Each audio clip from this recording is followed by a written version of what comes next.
Morning, everybody.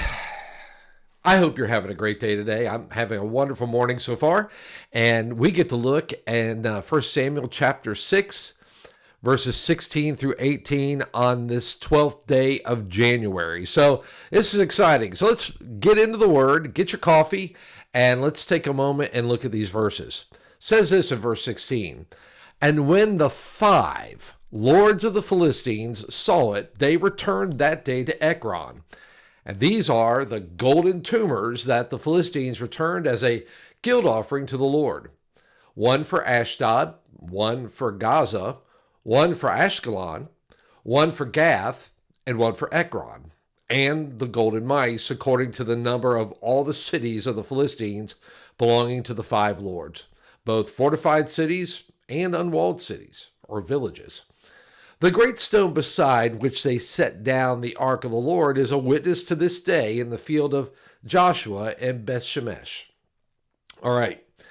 The Philistine lords watched the events in Beth-shemesh unfold, seeing the ark safely return to Israelite hands. Satisfied that their guilt offering has been accepted and that their suffering has ended, they return to Ekron. And the list of golden items sent with the ark serves as a solemn record of the Philistines' attempt to appease the God of Israel. Each golden tumor and mouse represent their recognition of God's power and their collective accountability as a nation. Now, this passage here really does contrast the responses of the Philistines and the response of the Israelites. I mean, while the Philistines acknowledge God's power, they distance themselves from him, seeking only to relieve their suffering. Now, the Israelites, on the other hand, they welcome the ark with joy, and they welcome the ark with worship. And the great stone in the field of Joshua, well, it stands as a witness to God's work, a tangible reminder of his faithfulness, and the people's response to God's presence. Now, God often uses moments in history like this one to teach lessons that endure, especially about his holiness and even his sovereignty. I mean, for the Philistines, it was a warning against defying the true God. I mean, for Israel, it was an opportunity to celebrate the restoration of God's presence.